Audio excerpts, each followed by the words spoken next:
పెళ్ళైనా పండగైనా వేడుక ఏదైనా పట్టు చీరల ప్రత్యేక వేదిక వారాహి సిల్క్స్. హెల్దీగా ఉంటుంది సార్. నాగేశ్వరరావు గారికి రామారావు గారి మధ్య రామారావుకి హెల్దీగా ఉంటారా లేకపోతే గొడవలు జరుగుతుండే ఆ రోజు? గొడవలు అంటే ఉన్నాయి. సావిత్రి గారితో ఎలా ఉండేది సార్ మీ జర్నీ? లాస్ట్ రోజుల్లో నిజంగా అలా చనిపోయారు సినిమాలో చూపించిన విధంగానే? సావిత్రి కావాలనే జమిని గణేష్ ట్రాక్లో పడేసింది. అంటే హాస్టల్ కోసం ట్రాప్ చేశారా లేకపోతే? ఒకటి అయిపోతే ఇంకొకటి. మరి ఎందుకని లాస్ట్ రోజుల్లో సినిమాలో చూపించారు ఏమో టీ నగర్లో ఒక చిన్న ఇంటికి వచ్చి కోమలోకి వెళ్ళి చనిపోయారు అక్కడే అని? ఏ చూరుగా ప్రమాణం చేసి చెప్తున్నా. నాకు కొంచెం ఇలా అలవాటు చేసి సావిత్రికి ఒక సీక్రెట్ ఫోన్ నెంబర్ ఉండేది ప్రొడ్యూసర్లతో మాట్లాడడానికి. ఆ నెంబర్ ఎవరికి ఇవ్వదు. జమిని గణేష్ తన సీక్రెట్ నెంబర్తో ఫోన్ చేస్తే ఇంటికి వస్తాడు. మార్నింగ్ మళ్ళీ ఇంటికి వెళ్ళిపోతాడు. సో ఇప్పుడు మీరు హ్యాపీగా ఉన్నారా ఏచూరి గారు? మెంటల్గా హ్యాపీగా ఉన్నాను. ఎవడ వేస్తే తినడం.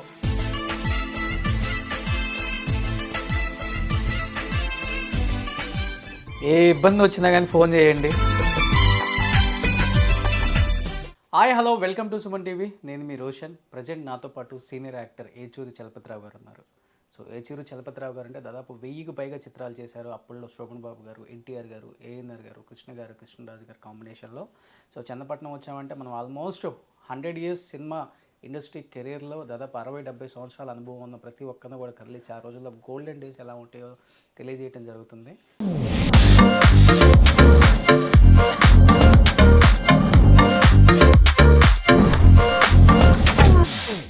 ఏచూరి గారితో మాట్లాడి ఇంకా చాలా విశేషాలు మీకోసం. ఏచూరి గారు నమస్తే. నమస్కారం. పూర్తిగా మారిపోయారు.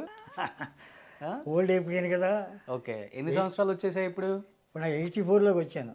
84కి వచ్చేసారు. ఏ ఇయర్ వచ్చారు ఇండస్ట్రీకి మీరు? నేను 51 నుంచి ఇండస్ట్రీకి వచ్చి వెళ్తూ ఉండేవాడు. ఓకే, మకాం మాత్రం 60.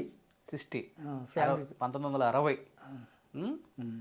ఎలా అనిపించేది? అంతమంది పెద్ద లెజెండ్స్తో వర్క్ చేశారు. ఎన్టీఆర్, ఏఎన్ఆర్, శోభన్ బాబు, కృష్ణరాజు.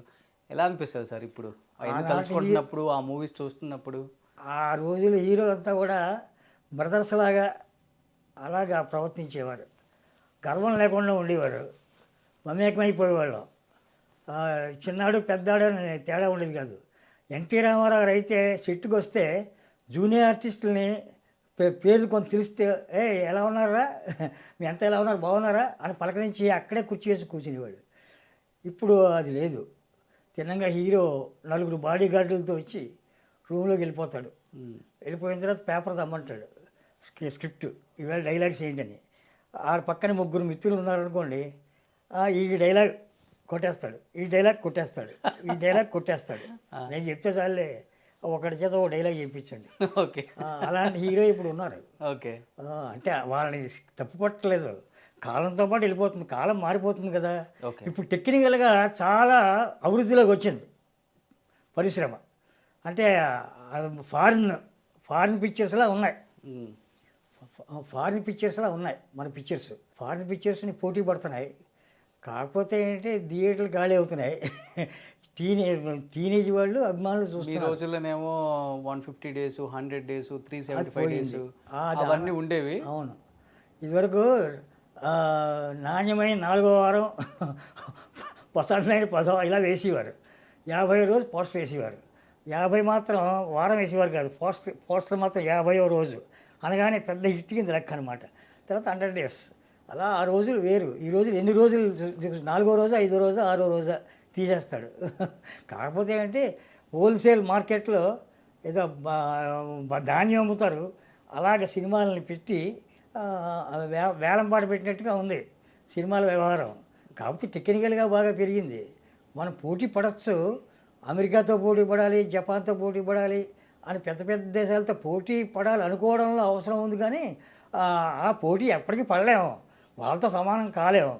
కావడానికి చేయాలి. మోడీ లాంటి వాళ్ళు వచ్చారు, కొంచెం పోటీ చేస్తున్నారు, కొంతవరకు సక్సెస్ అయ్యారు. ఇంకోటి ఏంటంటే మీ జనరేషన్లో ఒక హీరో 200-300 సినిమాలకి హీరోగా చేసేవాళ్ళు. అవును. ఇప్పుడు ఒక 20-30 సినిమాలు హీరో చేసేసరికి వాళ్ళ జీవితం అయిపోతుంది కూడా. అవును, అంటే ఫస్ట్ పిక్చర్ సక్సెస్ అయితే ఉమ్. ఆ హీరో నెక్స్ట్ 1 ఇయర్ తర్వాత ఇంకో సినిమా చేస్తాడు, 1 ఇయర్కి నిలబడతాడు, మళ్ళీ గండమే. అప్పుడు అలా కాదు, ఓ పిక్చర్ ఫ్లాప్ అయిన డిస్ట్రిబ్యూటర్లు పంపిణీదారులు ఉండేవారు. ఒకటి ఫ్లాప్ అయితే ప్రొడ్యూసర్ ఇంకొక ప్రొడ్యూసర్ వస్తాడు కదా, అదే హీరోతో ఇంకొకటి తీస్తాడు, మళ్ళీ అది సక్సెస్ అవుతుంది. ఒకటి ఫ్లాప్ అయితే ఒకటి సక్సెస్ అవుతుంది, ఒకటి సక్సెస్ అయితే ఒకటి ఫ్లాప్ అవుతుంది. అది జీర్ణించుకునేవారు. పోటీ తత్వం ఉండేది, రిలీజ్ అప్పుడు పోటీ తత్వం ఉండేది, కానీ గొడవలు పెట్టుకునేవారు. హీరోలంతా ఫ్రెండ్స్గా ఉండేవారు. సంక్రాంతికి పోటీ తత్వం ఉండేది. కానీ నాగేశ్వరరావు గారి సినిమా రిలీజ్ అయినా సంక్రాంతికి హిట్ అయిపోయేది, రామారావు సినిమా హిట్ అయిపోయేది, హర్నాథ్ సోనోవాల్ లాంటి వాళ్ళు యాక్ట్ చేసిన సంక్రాంతి సినిమా కూడా హిట్ అయ్యేది. దేని లెవెల్ దానికి ఉంటుంది. కలెక్షన్స్ కొంచెం తేడా ఉంటాయి. రామారావు పిక్చర్ అంటే కలెక్షన్స్ బ్రహ్మాండంగా ఉంటాయి. మాస్ హీరో కదా నాగేశ్వరరావు గారు, మాస్ హీరో కాకపోయినా లేడీస్ హీరో కదా, రొమాంటిక్ హీరో, అతనిదే కలెక్షన్స్ బాగానే ఉంటాయి. వాళ్ళిద్దరే మొదట్లో వేయలేరు. వాళ్ళ తర్వాత జగ్గయ్య గారు హీరోగా పెద్ద పనికి రాకపోయినా ఆల్రౌండర్, ఏ క్యారెక్టర్ అయినా ఆయన చేయగలడు. ఆయన ఆయన ఎవడు నాగేశ్వరరావు గారు కాదు కదా, ఫారిన్ ఆర్టిస్ట్లో యాక్ట్ చేస్తాడు ఆయన. జగ్గయ్య గారికి వాయిస్ బెటర్మెంట్, జానక్ గారికి వాయిస్ బెటర్మెంట్, వాళ్ళిద్దరికి వాయిస్ బెటర్మెంట్ వాళ్ళు డబ్బింగ్లు కూడా చెప్పేవారు, డబ్బింగ్ పిక్చర్లు కూడా చెప్పేవారు. అంత ఖ్యాతి ఉండేది. వరుసగా ఆర్టిస్టులు మొదట్లో డ్రామా ఆర్టిస్టులే సినిమాల్లోకి వచ్చారు. డ్రామాలే, పౌరాణిక డ్రామాలే సినిమాలుగా తీశారు. 31 నుంచి ఒక 7-8 సంవత్సరాలు పౌరాణిక సినిమాలన్నీ రావడం మొదలెట్టాయి. తర్వాత సోషల్ సినిమా తీస్తే బాగుండని ఒక సోషల్ సినిమా ఏదో గీతాంజలి సంథింగ్, ప్రేమ విజయం ఫస్ట్ సాంఘిక సినిమా, అది రాజమండ్రి ఆయన తీశారు. అది యావరేజ్గా పోయింది. యావరేజ్ అంటే అప్పుడు ఏంటంటే యావరేజ్ అంటే 4 వారాలు 5 వారాలు యావరేజ్. తర్వాత స్టేజ్లో యావరేజ్ అంటే 50 రోజులు. తర్వాత స్టేజ్లో హిట్ అంటే 100 డేస్, సూపర్ హిట్ అంటే 150 రోజులు. ఆ పరిస్థితి వచ్చింది. ఇప్పుడు హిట్ అంటే ఇప్పుడు సినిమాలకి 2 వారాలు 3 వారాలు పెద్ద హీరో పిక్చర్ రిలీజ్ అయితే హిట్. ప్రింట్లు ఎక్కువ తీస్తారు కదా, ప్రింట్లు ఎక్కువ, థియేటర్స్ ఎక్కువ. అప్పుడు నెల పావలాధన అయితే 600 మంది నెల ఫ్లోర్, అంటే బెంచి ఉంటుంది, జారబడ్డారు ఉండదు, అలా కలెక్షన్స్ వచ్చాయి. ఇప్పుడు నేల ఇప్పుడు టికెట్ ఖరీదే 150 రూపాయలు. నేల లేకపోతే ఏంటి, నేల తీసి పాడేశారు. మామూలు 2 క్లాసులో 1 క్లాసు ఉన్నాయి, ఆ క్లాసు 150 రూపాయల టికెట్లు అమ్మేస్తే చాలు. అంచేత ఏంటంటే కలెక్షన్స్ కోట్లలో వస్తుంది, కోట్లు ఖర్చు పెడుతున్నారు. అప్పుడు కూడా ముందు హీరోని రికమెండ్ చేసేది ప్రొడ్యూసర్కి, హీరోయిన్ దగ్గరికి వెళ్ళేవారు. ఇప్పుడు హీరోయిన్ రికమెండ్ చేశారు. అది ఇప్పుడేమో తర్వాత తరంలో రామారావు వచ్చిన తరంలో, ఇప్పుడు రామారావు ముందు తరం మంత్రవాసి శ్రీరామూర్తి, రామచంద్ర కాశ్యపు, చంద్రశేఖరు, కోన ప్రభాకర్రావు, వీళ్ళంతా హీరోలు వేసిన వాళ్ళే, సిహెచ్ నారాయణరావు, నాగయ్య. అప్పుడు హీరోయిన్ రికమెండ్ చేసేది కన్నాంబ, వీళ్ళు నాగయ్యని పెడితే బాగుండు, పెట్టండి, ఇలా రికమెండ్ చేసేవాడు. అది చెల్లిది. రాను రామారావు యుగం వచ్చిన తర్వాత రామారావు, నాగేశ్వరరావు, సోమన్ బాబు, హర్నాథ్, వీళ్ళు హీరోయిన్ని రికమెండ్ వీళ్ళే చెప్పాలి. ప్రొడ్యూసర్ ఏ హీరోయిన్ పెట్టమంటారండి అంటే వాళ్ళు బలమైన హీరోయిన్ అయితే బెటరు, మొన్న ఆవిడ సక్సెస్ అయ్యింది, ఆవిడ పెట్టండి. అలా హీరోయిన్ని హీరోలు రికమెండ్ చేసి స్థాయికి వచ్చేసారు. ఆ హీరో రికమెండేషన్తో హీరోయిన్ పెట్టాలి. ప్రొడ్యూసర్ ఇష్టమై ఒక హీరోయిన్ పెట్టుకుంటే హీరో ఓకే అంటే ఓకే, లేకపోతే ఆ హీరోయిన్ కుదరదు, వేరే హీరోయిన్ పెట్టాలంటే పెట్టాలి. ఇప్పుడు హీరోల మీద వెళ్తోంది. రామారావు వచ్చిన తర్వాత హీరోయిజం వచ్చింది. రామారావు ముందు హీరోయిజం లేదు, హీరోయినిజం ఉంది. కాంచనమాల అందగత్తె, తర్వాత వైజయంతిమాల, కాంచనమాల అందగత్తె, వైజయంతిమాల, మధుబాల అని జనం చెప్పుకున్నారు. అలాగే చలం వచ్చాడు, ఆంధ్ర దిలీప్ అన్నారు, దిలీప్ కుమార్తో పోల్చారు. ఒక్కొక్కరిని పోలుస్తూ ఉంటారు, పోలికలు కొంచెం దగ్గరగా ఉంటే అలా పోలుస్తూ ఉంటారు. జనం ఏముంది, జనం అప్పుడు ఏళ్ళు వేసేవారు, తప్పట్లు కొట్టేవారు, ఇసుకలో పడుకుని సినిమాలు చూసేవారు. తర్వాత బెంచీలు వచ్చాయి, తర్వాత కుర్చీలు వచ్చాయి. ఇప్పుడు సోఫాలు వచ్చాయి. ఆ సోఫాలు హాఫ్ సోఫాలు పడుతూ ఆ సోఫాలు పడుకుని అలా చూస్తాడు. అప్పుడు లెందీ పిక్చర్స్ 19,000 అడుగులు, 19,500 అడుగులు సినిమా, అంటే 3 గంటల పైన, 3 గంటల 20 నిమిషాలు, 3 గంటలన్నర కూడా సినిమాలు వచ్చాయి, తెలుగు సినిమాలు. పౌరాణికాలు కదా, అవి లెంత్ ఎక్కువ ఉంటాయి. పద్యాలు వన్స్ మోర్ పద్యాలు ఉంటాయి కదా, ఆ పద్యాలన్నీ అయ్యేప్పటికి రాగాలు తీస్తూ ఉంటారు. రఘురామయ్య గారు సొంతంగా పాడతాడు. ఆ రోజుల్లో సొంతంగా పాటలు పద్యాలు పాడగల పైరాడిక ఆర్టిస్టులే హీరోలుగా పెట్టేవారు. ఆ రోజు జీవరశ్మి గారు కూడా చాలా బాగా పాడతారు. ఎస్వరశ్మి గారు పాడతారు, కన్నాంబ గారు పాడతారు, కాంచనమాల గారు పాడతారు. అప్పుడంతా పాడి హీరోయిన్స్ వచ్చేవారు, పాడి హీరోస్ వచ్చేవారు. ఆ హీరోయిన్ పాట రాగం తీస్తే హీరో కూడా తీస్తాడు. అలాగా కొన్నాళ్ళు పౌరాణికాలు చూసిన సోషల్ పిక్చర్స్ రావడం మొదలెట్టాయి. సోషల్ పిక్చర్ రావడం మొదలెట్టిన తర్వాత నాగయ్య గారు అయ్యా కొంతకాలం జరిగింది. ఆయన మంచి పిక్చర్లు చేశారు. యోగి వేమన, భక్తపోతన, త్యాగయ్య ఇలాంటి పిక్చర్లన్నీ హిట్ అయ్యాయి. ఆల్మోస్ట్ అందరితో యాక్ట్ చేశారు కదా మీరు? అందరితో యాక్ట్ చేశాను. ఎలా ఉంటుంది ఎన్టీఆర్ గారితో? ఎలా ఉంటుంది వర్కింగ్ ఎక్స్పీరియన్స్? దగ్గర నుంచి ఆయన దగ్గరే ఉంటారంట మీరు అసలు. ఎన్టీఆర్ వైఫ్, ఎన్టీఆర్ గారు రూమ్లో కూర్చుంటే వైఫ్ లోపలికి వస్తుంటే అందరు తప్పుకోవాలి. రుక్మాంగదరావు ఆ వైఫ్కి సొంత తమ్ముడే, ఆడు కూడా ఆఫీస్ రూమ్లోకి వెళ్ళిపోవాలి, నేను వెళ్ళక్కర్లే. ఓకే, అది నా గ్రేట్ ఆయన దగ్గర.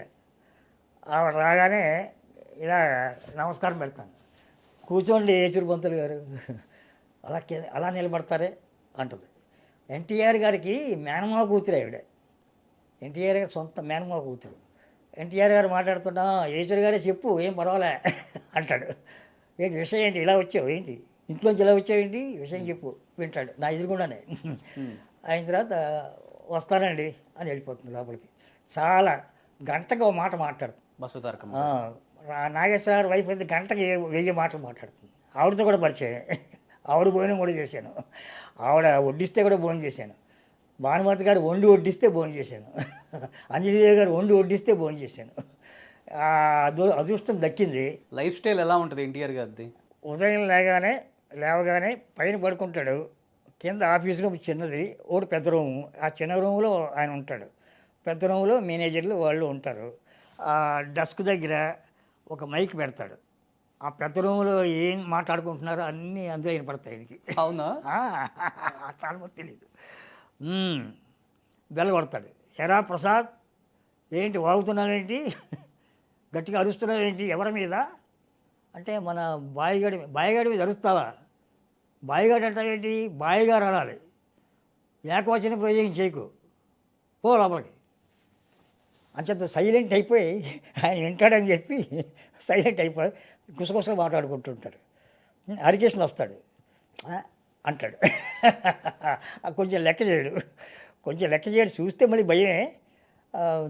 బాలయ్య గారే అందరూ కొంచెం వినయంగా ఉంటారు. రామారావు గారి దగ్గర అందరూ వినయ విధేయులుతాడు.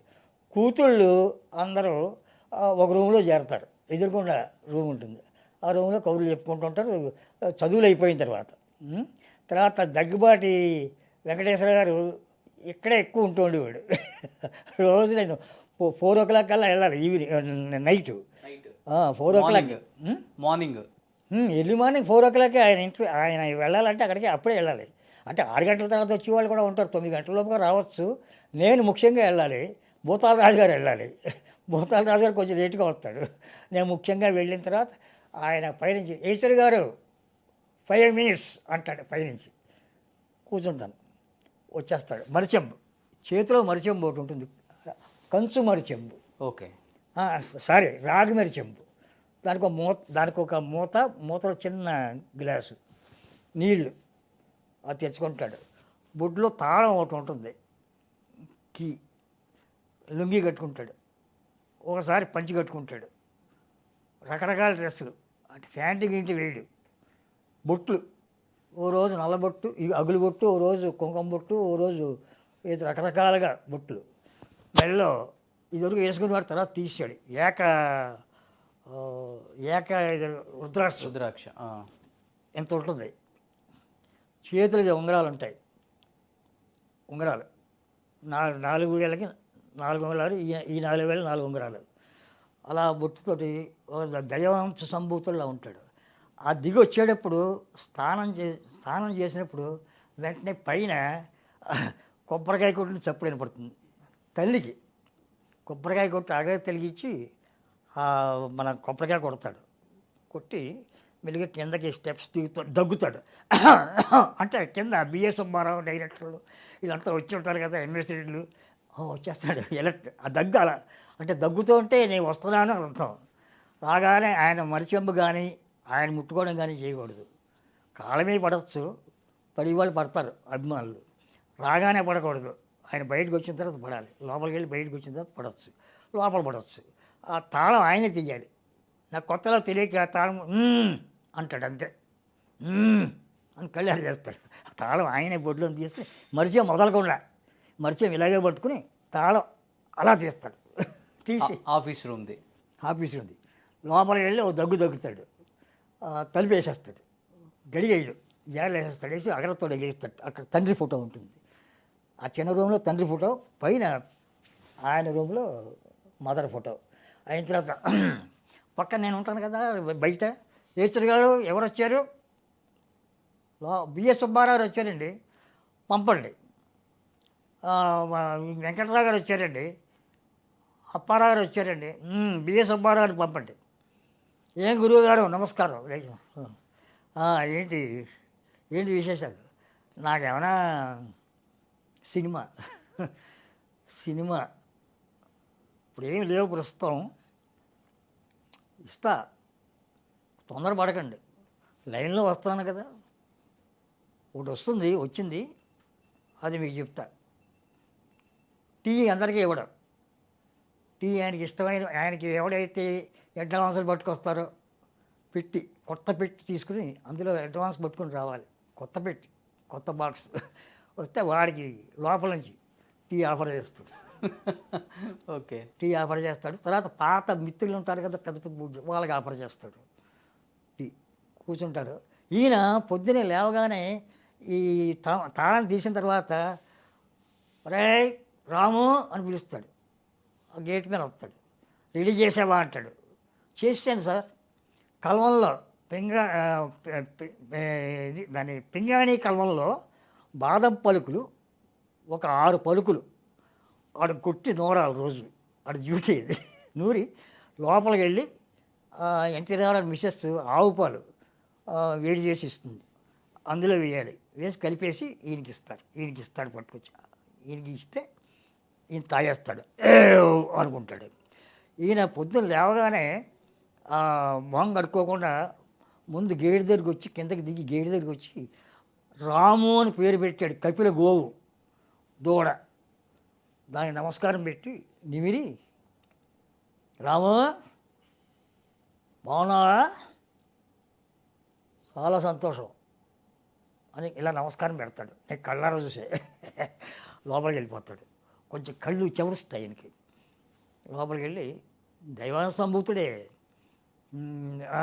ఈ కార్యక్రమం ప్రొడ్యూసర్ బిఎస్ సుబ్బారావు గారితో చెప్పేస్తాడు. బిఎస్ సుబ్బారావు వెళ్ళిపోయిన తర్వాత ఏంటయ్యా మీ గురువుగారు సినిమా ఇస్తాడన్నాడు కదా. మా గురువుగారు ఏంటి మీ శిష్యుడు, మీకు శిష్యుడే కదా, నా గురువు కంటే మీ శిష్యుడు, మీరు గురువు కదా ఆయనకి, వస్తారు అంటాను. తర్వాత లోపల నన్ను పిలిచి ఏచర్ గారు మా గురువుగారు సుబ్బారావు సినిమా అడిగారు ఇమ్మంటారా అంటాడు. అప్పుడు నేను కింద కూర్చుంటాను, చేయిస్తాను. నా చేయి పట్టుకోండి రామారావు అంటాను. పట్టుకుంటాడు. రోజు కాదు ఇది, ఓసారి 2 సార్లు జరిగింది. నేను లాగేసాను ఆయన్ని. కింద కూర్చున్నాడు. అర్థమైంది. వాట్ ఏ క్లెవర్ ఈశ్వర్ గారు, మీరు చాలా క్లెవర్. పడిపోయిన వాడికి మనం సినిమా ఇస్తే, మనం లేవదీయమంటే చేయిస్తే, అతను లేవదీయడానికి ట్రై చేసి సినిమా ఇస్తే మనం పడిపోతాం. గొప్ప నీతి చెప్పారు అన్నాడు. గొప్ప నీతి నాకు చెప్పారు. ఫాలోయింగ్గా ఉన్నవాడికి, హిట్లు అయిన వాళ్ళకి సినిమాలు ఇవ్వాలి. అయినా అభిమానం మీద గురువు గారికి ఎప్పుడప్పుడు ఇస్తూ ఉండాలి, క్యాష్గా ఇస్తూ ఉండాలి, ఎప్పుడైనా ఓ సినిమా ఇవ్వాలి. చాలా హితబోధ చేశారు. అది ఒకటి జరిగింది. ఫుడ్ ఏం తింటారు సార్ ఆయన అంత స్ట్రాంగ్గా? ఆయన పొద్దున్న వేడన్నం తింటారు. అందరూ చిన్న కోడి తింటాడు, అది తింటాడు, ఇది తింటారు అంటారు. ఎప్పుడైనా తింటాడు తప్ప పొద్దున్నే మాంసం గీంసం ఏం తిండవు. పొద్దున్నే ఇట్లా ఈ పొద్దులతో మాట్లాడిన తర్వాత మేకప్ రూమ్లో ఎదురుకుండా చిన్న మేకప్ రూమ్ ఉంది. అది కూడా ఇద్దరే పడతారు పక్కనే కూర్చుందికి. ఆయన మేకప్ వాడు ఇక్కడ గెస్ట్లు ఎవరైనా ఉంటే ఆయన విజిటర్స్ ఎవరైనా ఉంటే ఇద్దరు పడతారు. మేకప్ చాలా మటుకు ఆయనే వేసుకుంటాడు. పీతాంబరం గారు అలవాటు చేశారు ఆయనకి. ఆయన పీతాంబరం గారు వేసేవారు మేకప్. వాసు అనే డైరెక్టర్ గారి ఫాదరు అలవాటు చేస్తే ఈ పీతాంబరం అసిస్టెంట్ పంపిస్తాడు, వాడే వేస్తాడు కొంతవరకును. సరిగ్గా లేదు. కేసరి గారు ఏంటి విశేషాలు? హిట్ అయిందంటండి ఆ సినిమా. తెలుసు, నేను అనుకున్నాను. ప్రేమాభిషేకం హిట్ అవ్వకపోతే ఎలా ఉంటుంది? నాగేశ్వరరావు గారు ఎప్పుడో దేవదాస్ చేశారు, ఇమేజ్ లేనప్పుడు చేశారు. ఇప్పుడు ఇమేజ్ వచ్చిన తర్వాత సూపర్ హిట్ అయిపోయింది. నేను ముందే చెప్పానుగా, నా మాట నిజమైంది అంటాడు. ఇలాంటి కబుర్లు చెప్పుకుంటాం. ఇలాగ వచ్చిన వాళ్ళు అబ్బోతలరాజు గారు వస్తాడు. వస్తానా, ఇంకొక అరగంట పడుతుంటే ఆయన లోపలికి వస్తాడు. ఆయన వస్తాడు లోపలికి, నేను వెళ్తాను లోపలికి. తర్వాత మేము బయటికి వెళ్ళమంటే ఏదైనా ప్రొడ్యూసర్, ఇంపార్టెంట్ ప్రొడ్యూసర్ వస్తే దాసనారాయణ లాంటి వాళ్ళు ఎదురుగుండానే కదా, మేము బయటికి వెళ్తాం. ఆయనతో మాట్లాడితే మళ్ళీ లోపలికి వెళ్తాం. ఒక గంటన్నర మేకప్ అయిపోతుంది. 6 గంటలకి క్లియర్. లోపలికి వెళ్తాడు, భోజనం చేస్తాడు. భోజనం చేసి డ్రెస్ రెడీ అయిపోతుంది. అసిస్టెంట్ రెడీ చేసేస్తాడు. ఇంట్లోనే డ్రెస్ చేసుకుంటాడు.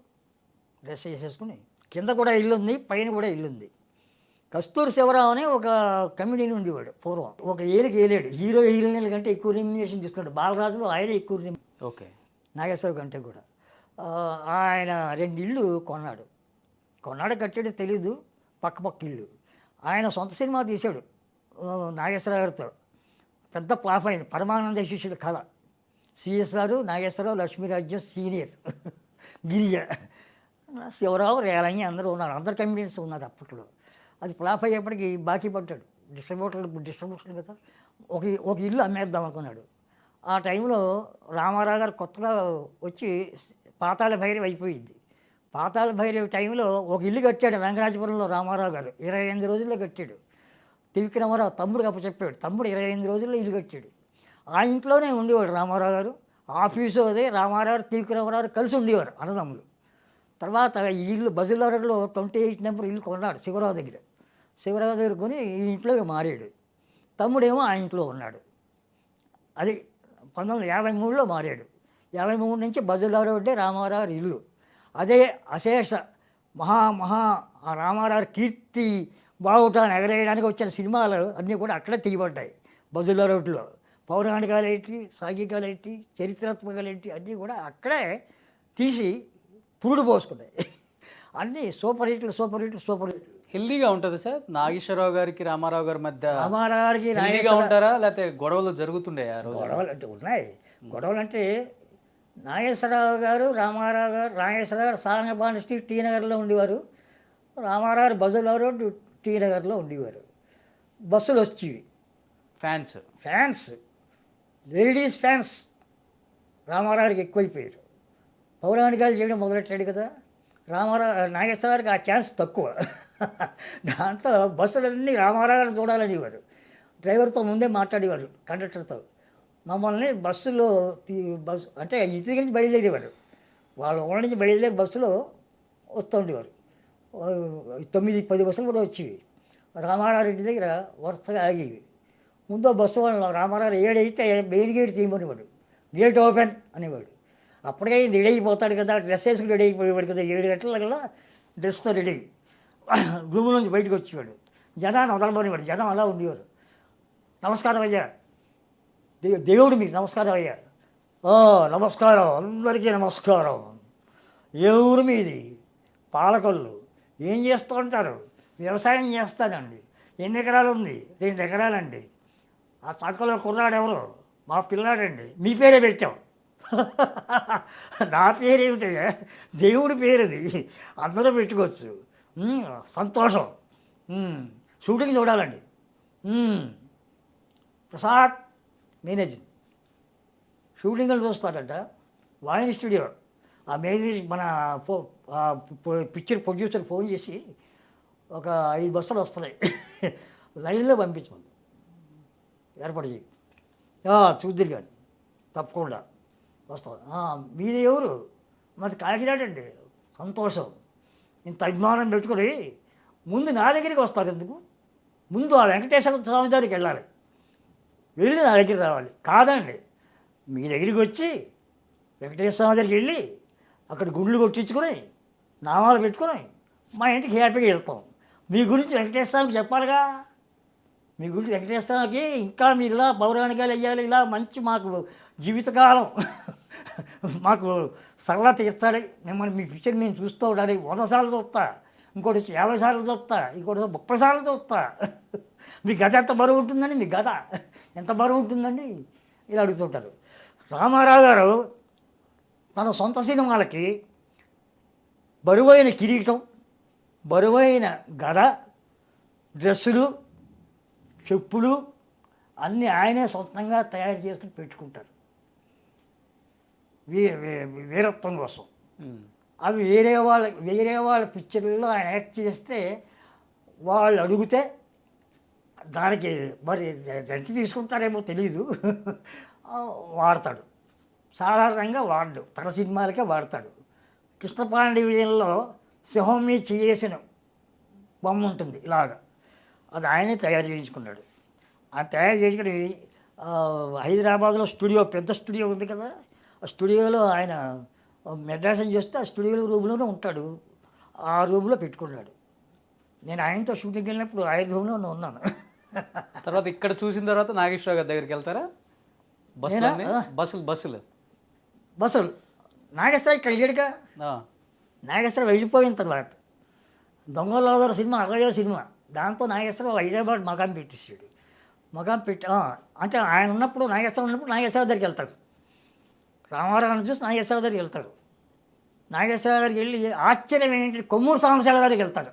డిటెక్టివ్ నవల రచయిత. ఆ రోజుల్లో ఆ నవలలు సూపర్గా చదివేవారు, అద్దరికి ఇచ్చేవారు.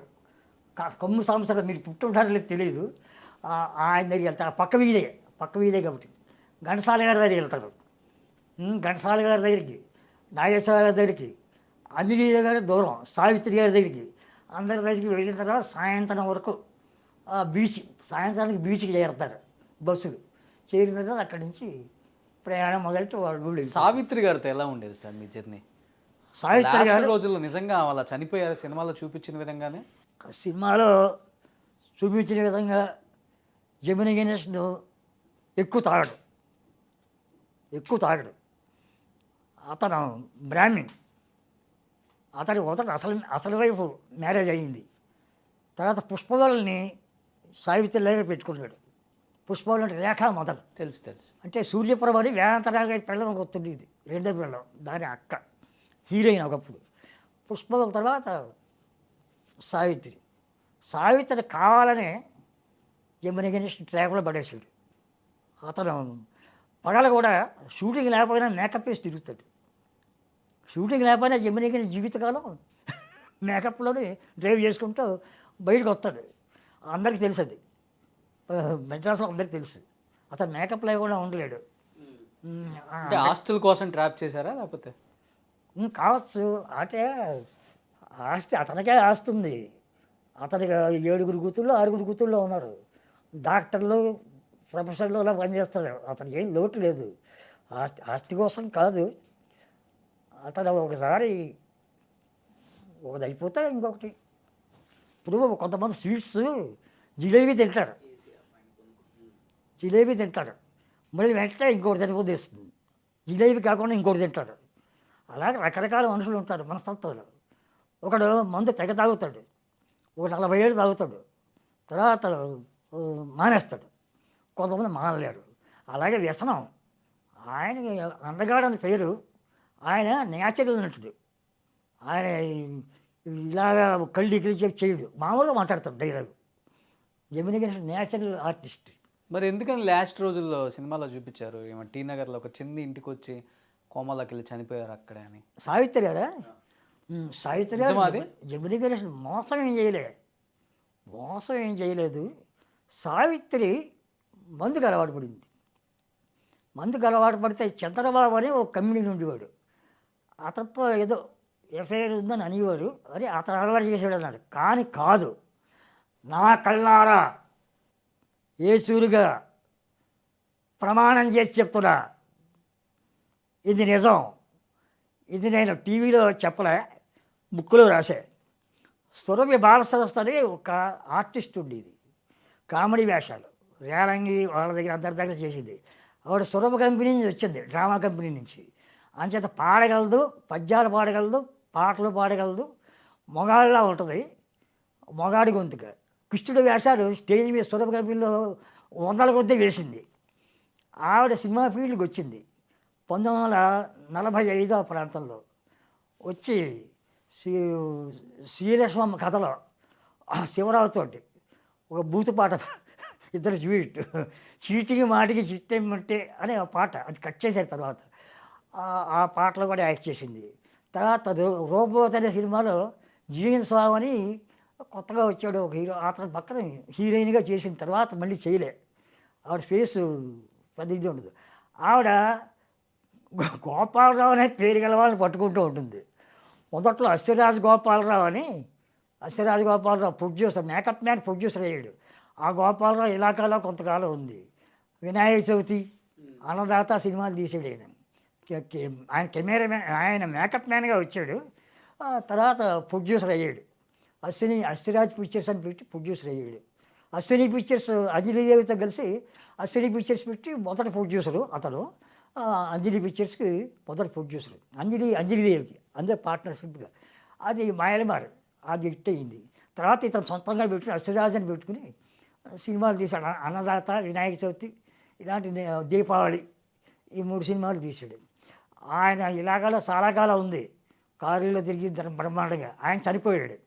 ఆయన పేరు గోపాల్. చనిపోయిన తర్వాత తాపీ చాణక్యని పట్టుకుంది. తాపీ చాణక్య అంటే చాలామందికి తెలియదు. తాపీ అనేది వాళ్ళ ఇంటి పేరే కాదు, తాపీ ధర్మారావు గారు అబ్బాయి ఆయన. తాపీ ధర్మారావు గారంటే ఆయన ఒక తెలుగు ఉపాధ్యాయుడు, అంటే ఒక లెక్చరర్. ఈ సావిత్రి ఇంటి ఎదురుకుండానే ఇది మన ఇంటి ఎదురుకుండానే ఓ సందులో బాలసరస్వతి అశ్వరంగారావు గారు ఇల్లు సావిత్రికి ఇంటి ఎదురుకుండా.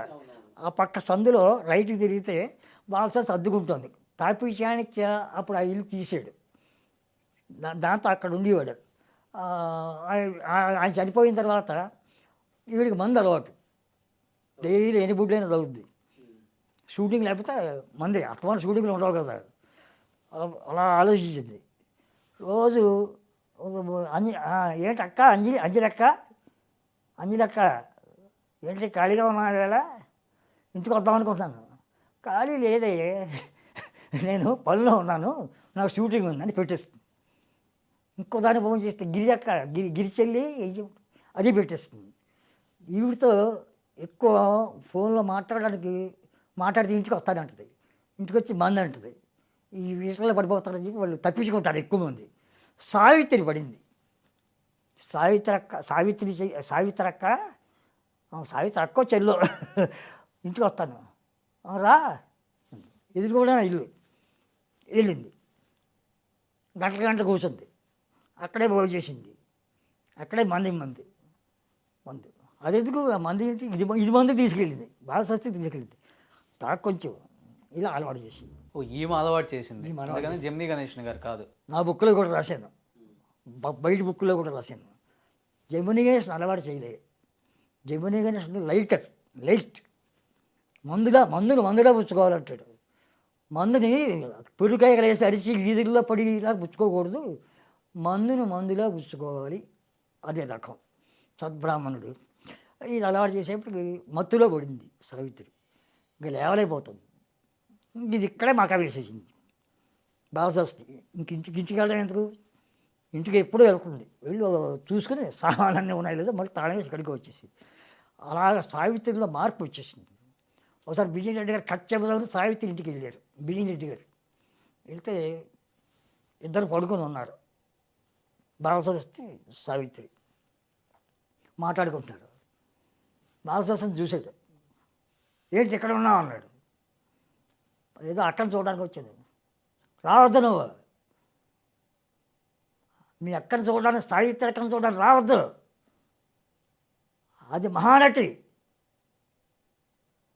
వెళ్ళు, లేకపోతే బయటికి పంపించేస్తాను నేను అని కేకలేసాడు. ఇది కూడా నాకు తెలుసు. వెళ్ళిపోయింది. సావిత్రి చెప్పాడు, ఏంటమ్మా సినిమాల్లో అది వైవిధ్యమైన క్యారెక్టర్ వేసి ఎంతో అనుభవమైన మహానటిగా ఎదిగావు, ఏంటి అందులో పడ్డావేంటి ఉచ్చులో? ఈ ఉచ్చులో నేను బయట తీసుకువాళ్ళు ఎవరు? నీ చెయ్యి అందించే వాళ్ళు ఎవరు? జమినీ గణేష్ కూడా రావటం లేదు. పిల్లల్ని పెంచుకుంటున్నాం, ఆడపిల్ల మగపిల్ల దీని దగ్గర పెరుగుతున్నారు. ఇలాగనే జీవితం, మేమేం చేయగలం? నిన్ను మహానటి అవ్వడానికి దోహదపడ్డాం. మహానటి మీద కాలు జారిపోతే మేము ఏం చేయగలం? ఇప్పటికైనా జాగ్రత్తగా ఉండు, పెద్దవాడిని చెప్తున్నాను. నువ్వు కలకాలం ఉండాలి. నీలాంటి నటి మళ్ళీ పుట్టకపోవచ్చు. అది తెలుగు పరిశ్రమ ప్రేక్షకుల భాగ్యం. నువ్వు సావిత్రిగా నటించడం, నీ సినిమాలు చూడడం వాళ్ళ భాగ్యంగా భావిస్తున్నారు. వాళ్ళ ఆశని నిరాశ చేయకు. వస్తాను, నీకు కథ చెప్పాలనుకున్నాను, నువ్వేదో మూడ్లో ఉన్నావు, వస్తాను వెళ్ళిపోయాడు. సావిత్రి కథ చాప్టర్ క్లోజ్ అయ్యింది. అప్పులు పక్కన 3 ఇళ్ళు ఉన్నాయి, ప్లాట్లు కొంది. ఓ ప్లాటు రావుగోపాల్ కొత్తగా వచ్చారు, ఆయనకు ఒక ప్లాట్ అద్దెకిచ్చింది. ఒక ప్లాటు ఇంకో 2 ప్లాట్లు బయట వాడికి ఎవరికి ఇచ్చింది. సావిత్రికి ఇంట్లోనే స్విమ్మింగ్ పూల్ ఉంది. వెండితో ఉందన్నారు, నిజమా సార్? అది వెండితో ఉండేదని చెప్పారు. అదే అవును, ఇంట్లో స్విమ్మింగ్ పూల్. సావిత్రికి ఒక సీక్రెట్ ఫోన్ నెంబర్ ఉండేది ప్రొడ్యూసర్లతో మాట్లాడడానికి. ఆ నెంబర్ ఎవరికి ఇవ్వదు. కామన్ ఫోన్ నెంబర్ అన్నీ 4లే, శివరంకి మాత్రం 5. ఆ నెంబర్ మాత్రం అందరికీ, ఆ నెంబర్కి ఫోన్ చేస్తే ఆ నెంబరు వాయిని స్టూడియోకి వెళ్తుంది. వాయిని స్టూడియో వాళ్ళ దగ్గర ఉంటుంది ఆ నెంబర్. అంటే వాళ్ళకి వెళ్తే వాళ్ళు డైరెక్ట్ చేస్తారు. కొన్నాళ్ళు అలా చేశారు. వాయిని స్టూడియో ఆ ఇంజనీర్ డైరెక్ట్ అక్కడికి వస్తే, అమ్మ సావిత్రి గారు మీకు ఎవరో యేసూరి గారు అంట ఫోన్ చేశారు. సర్లే పెట్టి ఇలా సీక్రెట్ నెంబరు ఉంటుంది వాడికి. జమినీ గణేష్ తన సీక్రెట్ నెంబర్తో ఫోన్ చేస్తే ఇంటికి వస్తాడు. జమినీ గణేష్ కూడా ఇంటి దగ్గర, సావిత్రి ఇంటి దగ్గర ఉంటాడు. 2 రోజులు ఉండొచ్చు, 3 రోజులు ఉండొచ్చు. మార్నింగ్ మళ్ళీ ఇంటికి వెళ్ళిపోతాడు. భార్య పిల్లలు అందరూ చదువుకున్నారు, గ్రాడ్యుయేట్స్. అంటే ఎంకామ్ చదివిన వాళ్ళే, డాక్టర్లు చదివిన వాళ్ళే.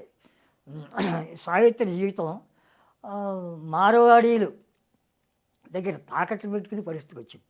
ఆ పరిస్థితిలో కొడుకుని కూతుర్ని చదివించాలి. ఆ చదివించేటప్పుడు శోభనగారి దగ్గర హిందీ మాస్టర్ ఒక ఆయన ఉండేవాడు. శోభనగారు చిన్నప్పుడు హిందీ చెప్పిన ఆయన శోభనగారు కూడా షూటింగ్కి వస్తుండేవాడు. సావిత్రి గారితో చాలా చదువుగా, అమ్మా సావిత్రమ్మ నువ్వు మహానటి అంటుంటాడు. హిందీ చెప్పించాలని ఆయన్ని శోభన గారు ఆయనకి ఏదో చిన్న మనస్పర్ధ వచ్చి నువ్వు బయటికి పో అంటే సావిత్రి ఇంటికి వెళ్ళిపోయాడు. సావిత్రి ఇంట్లో తనకి తండ్రిగా ఉంటాడు అని చెప్పి ఈయన పెట్టుకుంది హిందీ మాస్టర్ని. ఆయన ఇప్పుడు చచ్చిపోయి పెట్టుకొని పిల్లలందరికీ పాఠాలు చెప్పనేది. పాఠాలు చెప్పాడు. పాఠాలు చెప్పి అక్కడే పోయినాం. సావిత్రిని కొంచెం చూసుకుంటూ ఉండేవాడు. జాగ్రత్త, రాత్రి పుచ్చుకుంటే పుచ్చుకో, పైన ఎక్కువ వద్దు, ఒక పెగ్గు ఇలా అంటూ ఉండేవాడు. మీరు అలాగే అంటారులేండి అని మామూలుగా పైకి వెళ్ళిపోయేది. సావిత్రి ఎప్పుడూ మేడ దిగి కిందకి రాదు. కింద వంట గింట అంతా కింద. గెస్ట్లు ఎవరైనా వస్తే కిందే మాట్లాడుతుంది. మళ్ళీ మేడ మీద వెళ్ళిపోతుంది. మళ్ళీ కిందకి రాదు. సావిత్రి చాలా గౌరవంగా మాట్లాడుతుంది. చాలా ఎవరికైనా రెస్పెక్ట్ ఇచ్చి మాట్లాడుతుంది. ఎవరిని కించిపరిచి మాట్లాడుతుంది. అలాంటి క్యారెక్టర్. ఈ సావిత్రి శోభనగారితో సినిమా తీయాలనుకుంది. అర్ధరాత్రి 10:30 తర్వాత వచ్చేసింది శోభనగారి డ్రైవ్ చేసుకుంటూ. అప్పుడు నేను శోభనగారి ఇంట్లో అవుట్ హౌస్లో ఉండేవాడిని. వస్తే తలుపు తీశాను, నేనే తీయాలి. ఆఫీస్ రూమ్లో పడుకునేవాడిని. నా ఫ్యామిలీ అంతా అక్కడే ఉండేవాళ్ళం. డోర్ తీసి ఇప్పుడు వచ్చాడు ఏంటమ్మా అంటే, ఆయన అర్జెంటుగా పిలవాలి యేసూరి గారు. ఆయన నిద్రపోతున్నారు, ఫ్యామిలీతో నిద్రపోతున్నారు, పైన ఉన్నారు. కాదు నేను అర్జెంటుగా మాట్లాడాలి. సరే బెల్లగొట్టే ఇది వచ్చి సావిత్రి గారు వచ్చి ఉత్తరాత్రి వచ్చింది. దగ్గర వచ్చి, నమస్కారం అమ్మ, కారు దిక్కండి, ఏంటి పని? సినిమా చేయాలనుకుంటాను. మీరు సినిమా చేస్తే నేను ఫ్రీగా చేస్తా, నేను రెమ్యునరేషన్ తీసుకోకుండా చేస్తాను, కథ తీసుకురండి, హీరో నేనే అన్నీ ఏర్పాటు చేస్తా, బిజినెస్ ఏర్పాట్లన్నీ నేనే చేస్తాను, మీకేం బాధ ఉండదు, నాకు నచ్చని కథ తీసుకెళ్ళి చూస్తాను, వింటాను అని చెప్పాడు. వెళ్ళిపోయిన తర్వాత తీసుకురాలేదనుకోండి, ఒకసారి వచ్చింది వెళ్ళిపోయింది. అది సావిత్రి గారితో సావిత్రి గారు శోభనగారి ఇంటికి రావడం, అప్పుడు నేను అక్కడే అవుట్ హౌస్లో ఉండేవాడిని, నేను కూడా చూశాను కళ్ళారు. మీరు బాగా శ్రేయభిలాషులు కదా, మంచి ఫ్రెండ్ కదా శోభన్ బాబు గారికి. ఎలా ఫ్రెండ్ అయ్యాడంటే, రేపటి నాగేశ్వరరావు ఈ బక్సెవరి సినిమాలో కరుణ పాత్రధారి రేపటి నాగేశ్వరరావు ప్లేస్ ఆక్రమిస్తాడు అని రాశారా? అని పబ్లిక్గా రాశాను. ధూళిపాల గారిని రాశాను, జగ్గయ్య గారిని రాశాను. 1952 నేను చిన్నప్పటి జర్నలిజం కదా, సినిమా జర్నలిస్ట్గా వచ్చాను. శోభన్ బాబు గారు నాకు ఆ శబరి కామెంట్స్ అవన్నీ చదివి ఒక లెటర్ రాశారు. ఏచూరి చలపతిరావు, కాకినాడ, అడ్రస్ తెలియదు ఆయనకి. నాకు వచ్చేస్తాయి, నాకు నేను లెటర్స్ కరెస్పాండెన్స్ చాలా మందితో చేసేవాడిని కదా, ఆయనకి తెలియదు కదా. ఏచూరి చలపతిరావు ఫిలిం జర్నలిస్ట్, కాకినాడ అన్నాడు. నాకు వచ్చేసిందంటే నేను రిప్లై చేస్తాను. అలాగే మాకు ఉత్తర చిత్రాలు ఒక 4-3 సంవత్సరాలు జరిగాయి కాకినాడ నుంచి. అక్కడి నుంచి నేను రావడం, ఈయన ఇంట్లో ఉండడం. ఈయన 150 రూపాయలు రెంట్లో ఉండేవాడు, చిన్న ఇంట్లో. శోభన్ బాబు కింద కూర్చుని చాప వేసుకుని అక్కడ భోజనం చేసేవాళ్ళం. అలా పెరిగాడు. టేబుల్ మీద తిన్నాం, అలా పెరిగాడు. అలా పెరిగి హీరో అయిపోతాడని చెప్పారు. ఈయన నాకు ఒక 300 ఉత్తరాలు రాసుంటాడు కాకినాడకి. నేను ఈయనకి కొన్ని వేల ఉత్తరాలు రాసుంటాను. రోజుకి 4 ఉత్తరాలు రాసుంటాను. డిసిషన్స్, లోపాలు తప్పించుకోవాలి. నీ కళ్ళు లోతుగా ఉంటాయి, కళ్ళు కొంచెం పెద్దవి చేయాలి నాగేశ్వరరావు గారిలాగా. నీ మాట కొంచెం గుమ్మడి గారి మాటలా ఉంటుంది, దాన్ని కొంచెం కంచగంటంలా మలుచుకోవాలి. నీకు కొంచెం లవ్ సీన్స్లో కొంచెం నీకు భయం వేస్తుంది, ఆ భయాన్ని దిగమింగి నువ్వు నాగేశ్వరరావు గారిలాగా హాయిగా టీనేజ్ బాయ్లాగా యాక్ట్ చేయాలి, హీరోయిన్ ఖచ్చితంగా కౌగిలించుకునే పరిస్థితిలో ఉండాలి. ఇలాంటివన్నీ ఉత్తరాలు రాసేవాడు. అవన్నీ అమలు చేయడానికి నేను హీరో అవ్వాలి కదా, నేను సైడ్ క్యారెక్టర్లో వేస్తున్నాను. ఎప్పుడవుతానంటే, మీరు అవుతారు, నాగేశ్వరరావు ప్లేస్ మీకు వస్తుంది, నాగేశ్వరరావు రామారావు తర్వాత మీరు కృష్ణ నిలబడతారు అని డంకాబోయేజ్ పేపర్లో రాశారు. కృష్ణ గారిని శోభన్ బాబు గారే మెడ్రాసులో తన ఇంటికి వచ్చి, తన ఇంట్లో ఉన్నప్పుడు కృష్ణ గారు వస్తే పరిచయం చేశాడు. ఈయన పేరు కృష్ణమూర్తి, నాలాగే వేషాడడానికి వచ్చాడు. అదే కృష్ణని మొదటిసారి చూడడం. అతని పేరు శివరామకృష్ణమూర్తి, తర్వాత కృష్ణ అయ్యాడు. ఇద్దరు చాలా ఫ్రెండ్స్. ఇద్దరు కలిసి ఒక విచిత్రమైన, ఎక్కడా చెప్పని, ఇంతవరకు ఏ టీవీలో చెప్పని ఒక విచిత్రమైన విశేషం మీ టీవీకి చెప్పాలనుకుంటున్నాను, అందరూ నవ్వుకోవడానికి, ఆశ్చర్యానికి. శోభన్ బాబు గారు హంబర్ సైకిల్ మీద ఆఫీసులకు వెళ్ళేవారు వేషాల కోసం. కృష్ణ గారు ఒక రూములో పైన హట్లు ఉండేవి, కొట్టాయం అంటారు వాటిని. శారద అనే కమిడియన్స్తో కలిసి ఉండేవాడు ఒంటరిగా. శోభన్ గారు ఫ్యామిలీతోటి ఒక చిన్న ఇంట్లో 150 రూపాయలు రెంట్కి ఉండేవారు. శోభన్ గారు హంబర్ సైకిల్ మీద, కృష్ణ గారు ఏమో సిటీ బస్సు మీద వేషాల కోసం ఆఫీసులకు వెళ్ళేవారు. అది కూడా తెలుసు. ఇద్దరు కూడబలుక్కుని, రేపు మనం పీపుల్లయ్య గారు ఆఫీస్కి వెళ్ళాలి, సీపుల్లయ్య గారు ఆఫీస్కి వెళ్ళాలి అని సిటీ బస్ ఎక్కారు. ఎక్కడెక్కారు? వడపల్లిలో శోభన్ బాబు. వడపల్లిలో ఎక్కి కృష్ణ టీ దగ్గరలో ఉన్నాడు. పాణి బజార్లో శోభన్ బాబు దిగి కృష్ణను తీసుకుని ఇద్దరు కలిసి గోపాలపురం వెళ్ళారు, రాయపేట పక్కనే. గోపాలపురం వెళ్ళి పీపుల్లయ్య గారి ఇంటికి అనుకున్నారు. బస్ స్టాప్ దగ్గర దిగి నువ్వేమో పీపుల్ దగ్గరికి వెళ్ళు అన్నాడు కృష్ణ సోమరావు అని. నువ్వు అనుకునేవారు. సోమరావు నువ్వు పక్క వీధే శ్రీపుల్లయ్య గారి దగ్గరికి వెళ్ళు అని శ్రీపుల్లయ్య గారి దగ్గరికి ఏమో సోమరావు వెళ్ళాడు. పీపుల్లయ్య గారి దగ్గర పీపుల్లయ్య గారి దగ్గర సోమరావు వెళ్ళాడు. శ్రీపుల్లయ్య గారి దగ్గర ఏమో కృష్ణ వెళ్ళాడు. పీపుల్లయ్య గారి దగ్గర సోమరావు వెళ్ళాడు. నమస్కారం అండి, నా పేరు శోభన్ బాబు. విన్నాను, కొత్తగా వచ్చావు కదా, నీది పౌరాణికం ఫేస్ అయ్యా, నీది పౌరాణికం ఫేసు. నేను ఇప్పుడు సిరి సంపదలను సోషల్ పిక్చర్ తీస్తున్నా, నీకు అందులో వేషం ఏముంటుంది? నేను పౌరాణికం తీస్తే పిలిపిస్తా, నువ్వు వెళ్ళిరా. నీ ఫోన్ నెంబర్ ఉందా? ఇచ్చి వెళ్ళిపోయాడు. శ్రీపుల్లయ్య గారి దగ్గరికి కృష్ణ వెళ్ళాడు. శ్రీపుల్లయ్య గారి దగ్గర కృష్ణ వెళ్ళాడు. అయ్యా, మీది సోషల్ ఫేస్ అండి, మాది లవకు సినిమా తీస్తున్నాం, అందులో శత్రుఘ్నుడి వేషం ఉంది, కానీ అదే మీరు పనికిరారు. మేము సోషల్ పిక్చర్ తీసినప్పుడు తమరు కౌరు పెడతాం, మీరు నెంబర్ ఇచ్చారండి, ఫోన్ నెంబరు. అలాగే శ్రీపుల్లయ్య దగ్గర ఫోన్ నెంబర్ ఇచ్చి కృష్ణ టీ తాగి బయటకు వచ్చాడు. పీపుల్లయ్య దగ్గర సోమబాబు ఫోన్ నెంబర్ ఇచ్చి టీ తాగి బయటకు వచ్చాడు. విషయం ఏంటంటే, లైఫ్ లాంగ్ శ్రీపుల్లయ్య డైరెక్షన్లో కృష్ణ యాక్ట్ చేయలేదు, అసలు యాక్ట్ చేయలేదు, సోమరావు యాక్ట్ చేశాడు. పీపుల్లయ్య దగ్గర లైఫ్లో సోమరావు యాక్ట్ చేయలేదు, కృష్ణ యాక్ట్ చేశాడు. విధి రాత అంతే. ఇది రాత. ఇది నా డైరీలో రాశాయి, ఓ బుక్లో, నా చిన్న డైరీలో రాశాయి. సరే, ఈ శోభన్ బాబు గారికి జయలలిత గారికి మధ్య ఉన్నది స్నేహమా, లేకపోతే నిజంగా పెళ్లి చేసుకుని ఒక పాప ఉందని చెప్తుంటారు చాలామంది. సోమరావు గారు లీని బాబు డైరెక్షన్లో నిర్మాతగా, తంగమారాడి కృష్ణమూర్తి గారి అబ్బాయి లీని బాబు డైరెక్టర్ నిర్మాతగా ఓ సినిమా తీస్తున్నారు. పేరు ఏదో కూడా వచ్చింది అది.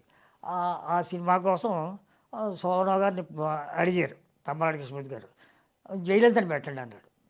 జయలలిత ఎప్పటి నుంచి యాక్ట్ చేయాలని కోరుకుంటున్నాను, వాళ్ళ అమ్మగారు యాక్ట్ చేయలేకుండా కృష్ణతో యాక్ట్ చేయించింది, కృష్ణ గోడతేరు అవి కృష్ణతో యాక్ట్ చేస్తుంది, నాతో మరి ఆవిడకి ఇంప్రెషన్ లేదనుకుంటాను, నేను పెద్ద మంచి ఆర్టిస్ట్ అని ఇంప్రెషన్ లేదేమో తల్లి గారికి, అంచేత ఇప్పుడు నాకు ఇమేజ్ వచ్చేసింది కదా, జయలలితని పెట్టండి అన్నాడు. అప్పటికే జయలలిత లావ్ అయింది కొంచెం. డాక్టర్ బాబు సినిమా, డాక్టర్ బాబు హిందీ పిక్చర్ కొన్నాడు, హిందీ పిక్చర్ కొని డాక్టర్ బాబు అని పెట్టాడు. జయలలిత దగ్గరికి వెళ్తే జయలలిత చేస్తాడు. ఊటీలో సాంగ్స్ తీస్తున్నారు, సాంగ్స్కి వెళ్తున్నాడు, సాంగ్స్కి వెళ్ళిపోతాడు. నేను సోమనగర్ ఇంట్లోనే ఉండేవాడిని. అప్పుడు సెల్ లేవు, ల్యాండ్ ఫోనే. నేను ఆ ఆఫీసులోనే పక్కనే 2 గదులు ఉంటే నేను నా మిస్సెస్ ఉండేవాళ్ళు, ఇద్దరమే. అంచేత అక్కడ పడుకోవడం నాకు అలవాటే కదా, ఆ స్వభావమే పడుకునేవాడిని. ఫోన్ వస్తే తీసేవాడిని, ఫోను నేనే రిసీవ్ చేసుకోవాలి. అప్పుడు మేనేజర్లు ఎవరు లేరు, నేనే. ఆ రోజులు అన్నీ నేను, తర్వాత మేనేజర్లు వచ్చారు, అన్నీ నేనే చూసుకోవాలి. ఆ చూసుకోవడంలో ఒక రాత్రి 9:30కి ఫోన్ చేశాడు ఊటీ నుంచి. ఏరా, ఒక తప్పు చేయబోతున్నాను అన్నాడు. ప్రతివాడు తప్పులు చేస్తూ ఉంటాడు, మీరు తప్పో ఒప్పో ఏం చేయబోతున్నారో చెప్పండి అన్నాను. ఏం చేయలేదా, ఇవాళ సాయంత్రం 4 గంటలకి షూటింగ్ అయిపోయింది, ఇక్కడ ఎండబోతుంది కదా ఊటీలో, 4 గంటలకి ఎండబోతుంటుంది. నా రూమ్ పక్కనే జయలలిత గారి రూము, నేను రూము స్నానం చేసి బయట కూర్చొని కుర్చీలో, జయలలిత గారు రూము తాళం తీయకపోతే పడిపోయింది, నేను వెళ్ళి లేవదీయాలి కదా, ఎవరు లేరు కదా, లేవదీశాను, కళ్ళమ్మ నీళ్ళు పెట్టుకుంది, రూమ్లో తీసుకెళ్ళి కూర్చోబెట్టాను.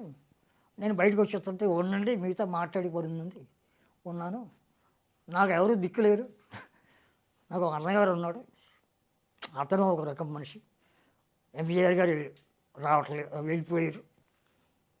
నేనేమో ఇలా రాజకీయాల్లో కొంతవరకు అనుభవం సంపాదించుకున్నాను, హీరోయిన్ వేషాలు వేస్తున్నాను. ఇప్పుడు పిక్చర్లు కూడా తగ్గాయి, నాకు అంటలేరు ఎవరు, నా ఆస్తిపాస్తులు చూసుకుందుకు కూడా అంటలేరు, నాకు దక్షత లేదు.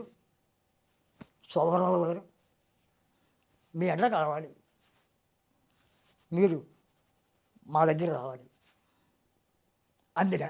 అప్పుడు పెళ్ళి అయిపోయింది కదా ఆయనకి. ఆవిడ పెళ్ళి అంటే జయలలితకి పెళ్ళి ఏంటి, శోభన్ బాబు గారికి పెళ్ళి అయిపోయిన వాడే, పెళ్ళి అయిపోయిన వాడికి పెళ్ళి అయిపోయిన తర్వాత సరే ఆలోచిస్తా, నీకు గంటలో చెప్తా అని మెడ్రాస్లో ఉన్నాను కదా నేను, ఆ ఇంట్లో కాపురం ఉంటాను కదా, ఈయనేమో ఊరికే వెళ్ళాడు కదా, అక్కడి నుంచి ఫోన్ చేస్తే నేనే రిసీవ్ చేసుకోవాలి, ల్యాండ్ ఫోన్. ఒరే ఈశ్వరి, ఇది జరిగింది ఏం చేయమంటావు అన్నాడు. మీకు ఇంకా యవ్వనం బాగా ఉందా, మీకు 4 పిల్లలు కదా, మీకు ఏకపత్ని వ్రతం ఉందా, ఏకపత్ని వ్రతం ఉంటే మీరు ఇటువంటి పనులు చేయొద్దు. కానీ చేయొద్దనడానికి నేను ఎవరిని, భగవంతుడు ఎలా చేస్తే అలా చేస్తుంది. మీకు అంటే చేయకుండా కుదరదురా, నాకు అవసరం.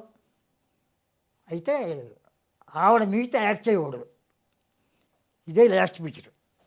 ఏ హీరోతోడైనా ఆవిడ చేసుకోవచ్చు, మిగతా యాక్ట్ చేసి ఫ్లాప్లు అయిపోతాయి, ప్రొడ్యూసర్లు నాశనం అయిపోతారు. మీరు జైలతో పెట్టండి. ఎందుకని ఎందుకు ఫ్లాప్ అయిపోతాయి. లవర్గా చేసిన వాళ్ళు చేయకూడదు ఉందే ఏమన్నా అప్పుడు రూలు? మరి విజయనిర్మల గారు మొదట్లో సీక్రెట్గా పెళ్ళి అక్కడ తిరుపతిలో పెళ్లి చేసుకున్నాడు. వరుసగా ఫ్లాప్లు అయిపోయి తెలుసా మీకు, పిక్చర్లన్నీ వరుసగా ఫ్లాప్. తర్వాత అలవాటు డాక్టర్ బాబు తర్వాత చేయలేదు వాళ్ళిద్దరు, అసలు ఒక్క పిక్చర్ కూడా చేయలేదు కదా. అదే లాస్ట్, అదే ఫస్ట్.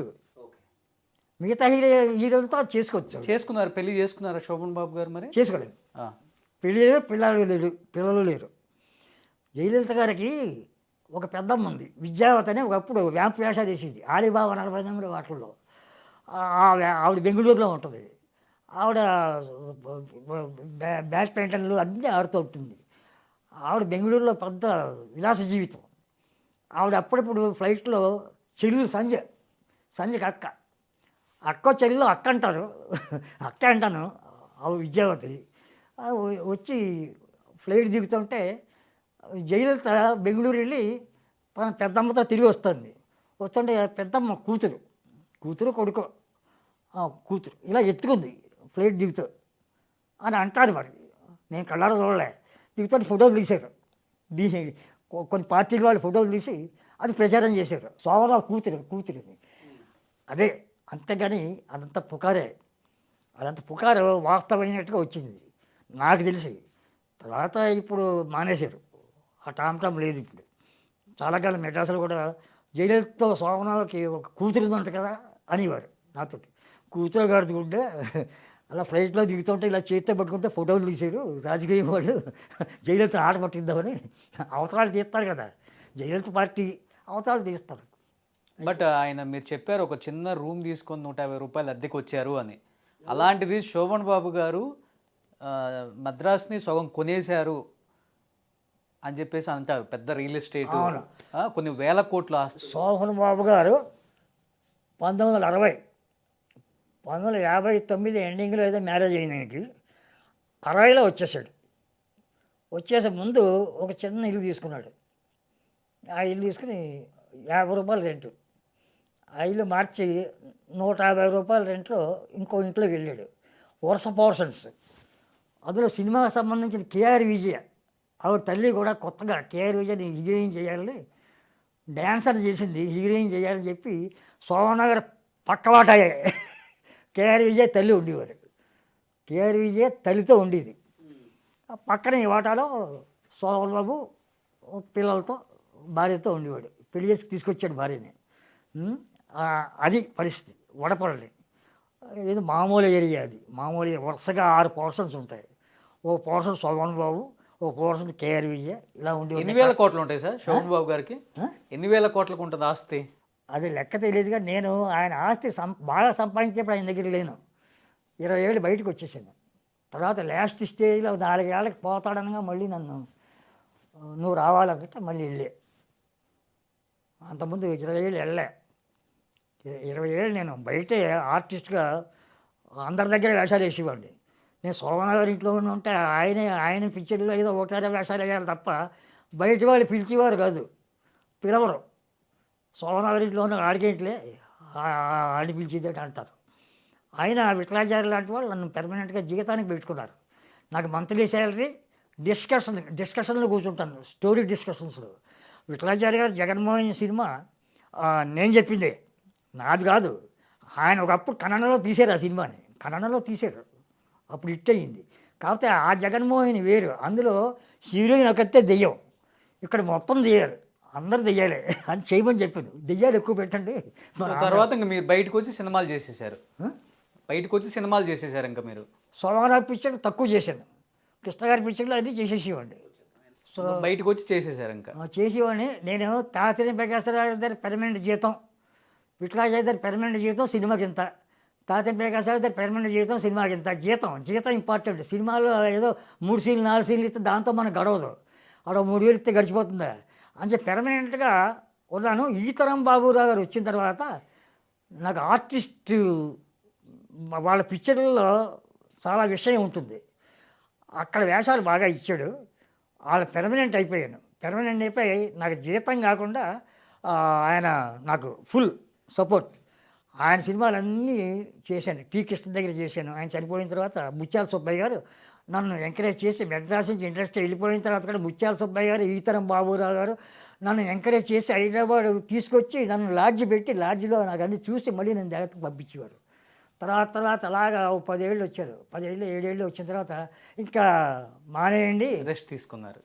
నేను ఇంక వద్దు, ఎందుకంటే అక్కడే ఉన్నారు, నా బోటి నేనే మహానటుడు కాదు, నన్ను 1000 సినిమాలు పూర్తయిపోయాయి, నేను అక్కడే బతుకుతాను.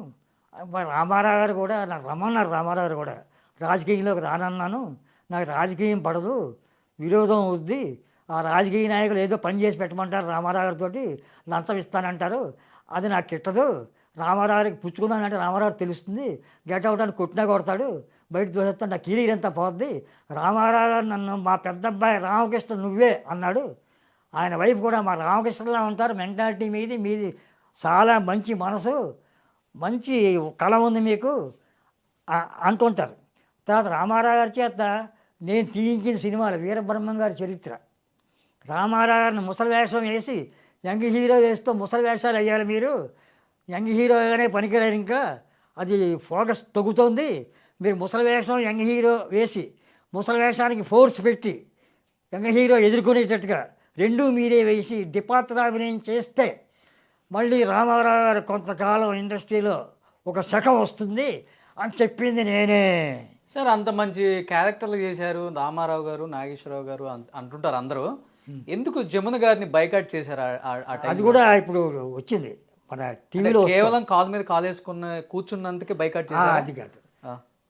జమున గారు నాగేశ్వరరావు రామారావు వచ్చిన తర్వాత ఆ పక్క మేకప్ రూమ్లో కూర్చొని అసిస్టెంట్ని పంపించి హీరోలు నాగేశ్వరరావు రామారావు ఇద్దరు కలిసింది కాదు, నాగేశ్వరరావు రామారావు ఇద్దరు కలిసిన పిక్చర్లో ఒక గుండం గదో చేసింది ఆవిడ, తర్వాత చేయలే. నాగేశ్వరరావు వచ్చారా అంటే ఇంకా రాలేదండి, వచ్చేప్పుడు చెప్పు అని అసిస్టెంట్కి చెప్పేది. ఆడు ఎప్పుడో వచ్చేవాడు ఆయన నాగేశ్వరరావు, వస్తే వచ్చారంటే అప్పుడు అనుకుంటూ వచ్చేది. రామారావు సినిమాలు కూడా అలాగే, రామారావు వచ్చి వెయిట్ చేస్తుంటే వెయిట్ చేయించేది, నాగేశ్వరరావు వచ్చి జమున కోసం వెయిట్ చేయాలి, రామారావు వచ్చి జమున కోసం వెయిట్ చేయాలి, వాళ్ళకి ఏం అలా చూస్తారు కదా. తర్వాత సూర్యకాంతం గారు అందరూ కలిసి మాట్లాడుకుంటుంటే విరామ సమయంలో జమున దూరంగా కూర్చొని ఏదో పుస్తకం చదువుకుంటూ కాలు మీ కాలేసి కూర్చునేది. నాగేశ్వర రామారావు గారు రండి జమున గారు, ఇక్కడ సూర్యకాంతం గారు అందరూ ఇక్కడ మాట్లాడుకుంటున్నాం కదా, మీరు ఎక్కడ ఎలా కూర్చుంటారంటే నాకు అలవాటు లేదు నాకు ఇలాగే చదువుకుంటూ ఉంటాను. దానివల్ల బైకాట్ చేసి ఇవన్నీ 3 ఏళ్ళు చూశారు, 3 ఏళ్ళు చూశారు, ఇంకా భరించలేకపోయారు.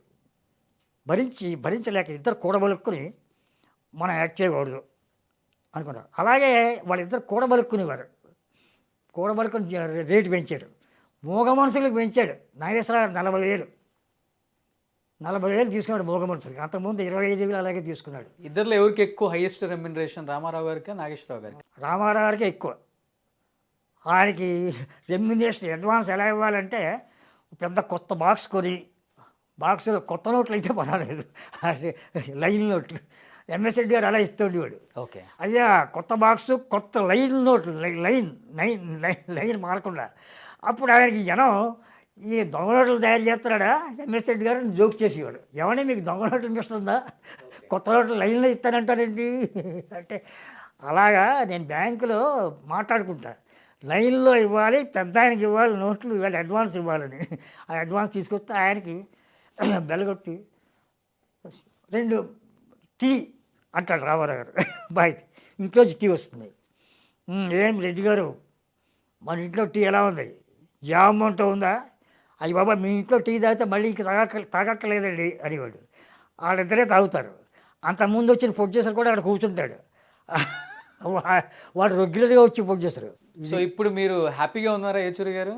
హ్యాపీ మీరు మాట్లాడుతుంటే పోతూ ఉంది అంటే కానీ మీతో ఇంకొక ఎపిసోడ్ చేయాలి, ఇది కాదు. మీ ఇష్టం. నాతో మాట్లాడుతూ ఉంటే తెల్లారిపోతుంది. అలా తెల్లారిపోయిన రోజులు ఉన్నాయి. జగ్గయ్య గారికి, జగ్గయ్య గారు, రామారావు గారు, నాగేశ్వరరావు గారు తన రూమ్లో పెట్టుకుంటాడు. అవుట్డోర్కి వెళ్తే ఆ ఏచులు వచ్చి నా రూమ్లో పంపించేయండి, ఆయన రూమ్లోనే. ఇప్పుడు హ్యాపీగా ఉన్నారా సార్ మీరు? హ్యాపీయా? మెంటల్గా హ్యాపీగా ఉన్నాను. ఫైనాన్షియల్గా అది ఏముంది ఫైనాన్స్, ఏదో రోజు చూసుకోవడం, ఎవడ వేస్తే తినడం, ఏదో సరిపోతుంది. ఆర్థిక ఇబ్బందులు ఉన్నాయి. ఉంటాయి. ఇబ్బందులు అంటే రోడ్డు మీకు వచ్చి ఆర్థిక ఇబ్బందులు అనుకోకూడదు. ఆర్థిక ఇబ్బంది ఉంటే పాత టీనేట్లను తలుచుకుంటాను. నేనే రామారావు అనుకుంటాను కాసేపు, నేనే రోషన్ గారు అనుకుంటాను. నేనే రోషన్ గారు ఎప్పుడు అందగాడిని అని అనుకోలేదేమో, మీరు ఎప్పుడు జీవితంలో అనుకుని ఉండరు. కానీ మీరు అందగాడు, ఆర్టిస్ట్ అవ్వాల్సిన మనిషి, మీకు ఆర్టిస్ట్గా లైఫ్ ఉంది.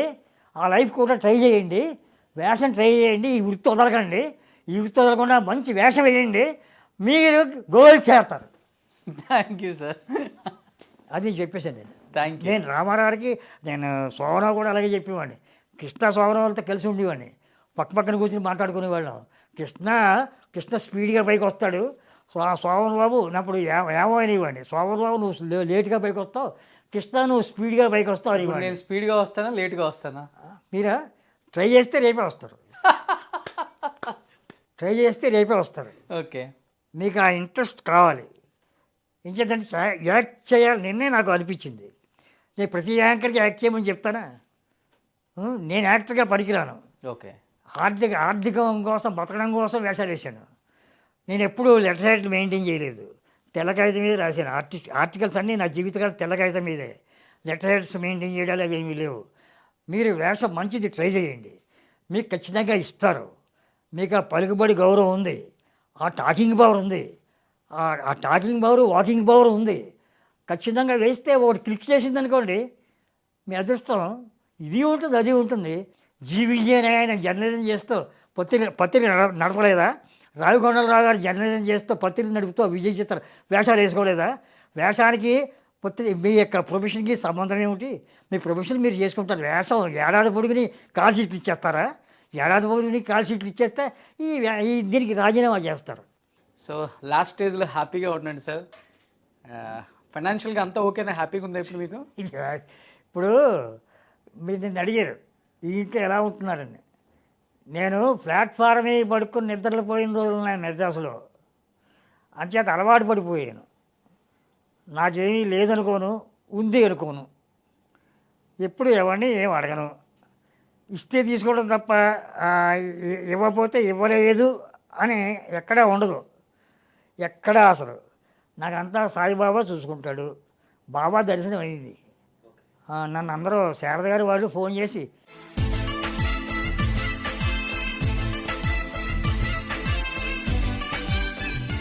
ఓకేనా, మీరేంటంటే ఎప్పుడైనా ఫోన్ చేస్తూ ఉండండి. ముందే హీరో వేషం రాకపోవచ్చు, మీకు పలుకుబడి ఉంది, ఇప్పుడు ట్రెండ్ మారింది, కొత్త వాళ్ళు కావాలి. ఇప్పుడు నేను హ్యాపీగా ఉన్నాను సార్, ఎందుకు మళ్ళీ ఇప్పుడు వేషాలు? ఇంకా అది ఉంటుంది, ఇది ఉంటుంది. ఇప్పుడు ఇది ఉంటుందండి, ఇది వదిలేయకూడదు. దాన్ని సెలవు పెట్టుకుని 4 రోజులు 5 రోజులు ఒక మంచి వేషం ఉందనుకోండి, అది కనిపించారు అనుకోండి, దాన్ని బట్టి మీకు రావచ్చు కదా. విఠలాచారి పిక్చర్లు చేసిన తర్వాత నాకు కొంచెం గుర్తింపు వచ్చింది. అంతకుముందు గుర్తింపు లేదు. విఠలాచారి పెర్మనెంట్గా చేశాను గుర్తింపు.